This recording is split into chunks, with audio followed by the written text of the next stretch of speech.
The year is 1692. A thick, icy fog, a living shroud, creeps over the village of Salem, Massachusetts. It coils around the stark, clapboard houses, muffles the rustle of dry leaves, and seeps into the very bones of the earth. The air is heavy, not just with moisture, but with something else, a nameless dread. From the skeletal belfry of the meeting house, the church bell tolls, each mournful clang echoing like a heartbeat in the deepening gloom. A grim soundtrack to the whispers that slither through the narrow lanes. The devil is in Salem. The words are breathed, not spoken, carrying the weight of ancient fears, igniting the tinder of Puritan piety, a fire long banked but always threatening to erupt. For decades, this isolated Puritan community had clung to its faith as a shield against a hostile world. They saw God's hand in every good harvest, and the devil's in every blight, every sickness, every lost child. Their lives were a constant battle against sin, and the wilderness around them was not just trees and rocks, but a tangible realm where Satan lurked, eager to ensnare the souls of the faithful. They had fled persecution in England, seeking a new Canaan, but found only a brutal landscape that mirrored the harshness of their God. This deep-seated belief in an active, malevolent devil set the stage, a primed powder keg awaiting the spark. The terror, when it truly arrived, didn't come on the back of a demon, but through the twitching limbs and tormented screams of young girls. In the Reverend Samuel Parris's own home, a man perpetually consumed by his own perceived slights and the demanding expectations of his parishioners, his daughter Betty, just 9 years old, and his niece Abigail Williams, a spirited 17, began to exhibit strange ailments. Their bodies, once innocent, seemed now to be battlegrounds for unseen forces. They contorted into unnatural poses, uttered incomprehensible gibberish, and shrieked with unearthly sounds that chilled the marrow. Doctors, baffled, offered no earthly explanation. The community's only conclusion, steeped in their rigid theology, was clear: witchcraft. Fingers pointed not at illness but at malice. Under the relentless questioning of the grim-faced Reverend Parris, their eyes wide with a mixture of fear and something darker, a strange, terrifying power, they began to name names. The first was Tituba, the Parris's Barbadian slave, her skin a different shade, her stories of spirits and conjuring drawn from her West Indian heritage, already marking her as an exotic, dangerous outsider in the eyes of the rigidly pious. Beaten and threatened with further violence, Tituba's confession was a horrifying spectacle.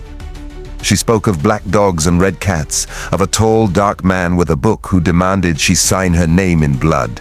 She named other women she claimed to have seen with the devil's Sarah Good, a poor, often muttering beggar woman, and Sarah Osborne, an elderly, bedridden woman with a scandalous past. Her vivid, terrifying tales, born of desperation and perhaps a flicker of self-preservation, painted disturbing pictures of infernal pacts and midnight meetings, feeding the burgeoning hysteria, confirming the villagers' deepest anxieties about the devil's insidious reach into their godly community.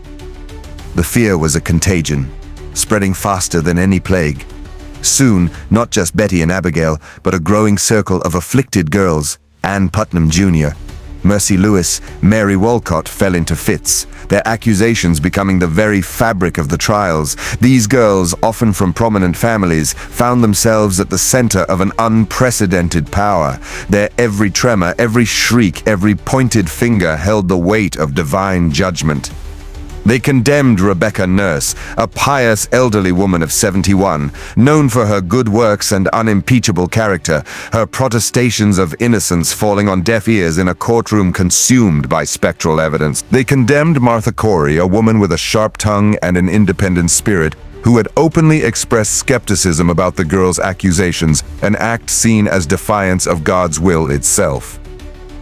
Desperate mothers, their faces etched with lines of unimaginable anguish, watched their daughters, their sons, their neighbors dragged before the magistrates.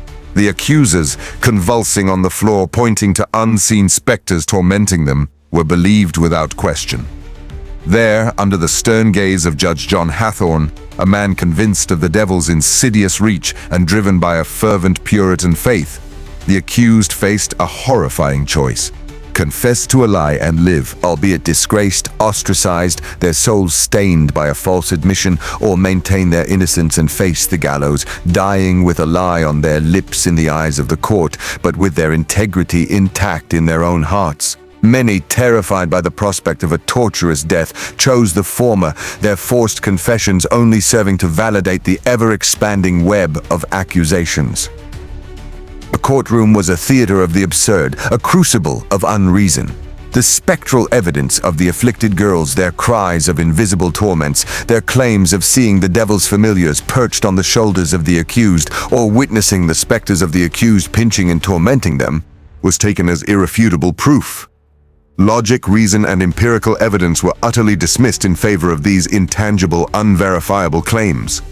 John Proctor, a strong-willed farmer, a man of blunt honesty and unyielding spirit, saw the charade for what it was. He railed against the madness, decrying the girls as frauds, condemning the court for its blindness, its willingness to condemn the innocent based on such flimsy, supernatural testimony. He spoke out against the injustices, even going so far as to claim that if the girls were believed, they would hang every honest person in Salem. His courage, his defiance, his very rationality in the face of such overwhelming irrationalities sealed his fate. He and his wife Elizabeth, a woman known for her quiet piety, were accused. The horror deepened with every forced confession, every tear-streaked admission wrung from the tortured souls, their desperate attempts to escape the hangman's noose creating a horrifying, self-fulfilling prophecy. Confessing meant naming others, thus expanding the circle of suspicion, casting new shadows over families and friends. The public hangings on Proctor's Ledge became grim spectacles, a perverse ritual of purification for a town consumed by its own darkest shadows. Bridget Bishop, a woman with a reputation for unconventional behavior, was the first to die. Then came Rebecca Nurse, Martha Corey, John Proctor himself, and many others. The rope, the gallows, the lifeless forms swaying against the stark New England sky. Each execution a fresh wound on the soul of Salem, yet in the grip of the mob, each was hailed as a triumph against the infernal, a necessary purging of the devil's influence. The air in Salem was thick with paranoia, every whispered word a potential accusation, every strange glance a sign of the devil's mark. Neighbors turned on neighbors, driven by old grudges, by land disputes, by the suffocating weight of religious dogma that painted a world where the devil actively walked among them, eager to ensnare their souls. The Puritan belief in predestination, the idea that only a select few were chosen for salvation, fueled an inherent anxiety about one's spiritual state, making them hyper-vigilant for any sign of evil within themselves and others. The righteous fear, meticulously cultivated by ministers who preached fire and brimstone, who saw every misfortune as a divine test or a demonic assault, became a weapon sharper and more devastating than any blade. Rumor, once a fleeting breath, transformed into a death sentence, its tendrils wrapping around the innocent, pulling them down into the abyss of unfounded accusations. The psychological terror was absolute. To be accused was to be condemned, your reputation, your life, your very soul, forfeit. The trials were not about justice, but about purging, about a community desperately trying to excise a perceived evil, unaware that the evil lay within their own collective fear, exacerbated by social anxieties, economic tensions between the established families and newer arrivals, and even political instability within the Massachusetts Bay Colony. The Salem witch trials, a raw, bleeding scar on the face of history, whisper a chilling truth about human nature. It speaks of the terrifying power of mass hysteria, of how easily fear can warp reason, and how quickly a community can succumb to the intoxicating allure of blame. It reveals the fragility of justice when confronted with unbridled fanaticism, and the horrific consequences when religious fervor becomes unmoored from compassion. It reminds us that even in communities dedicated to piety and order, a spark of fear, fueled by suspicion and intolerance, can ignite a conflagration that consumes the innocent.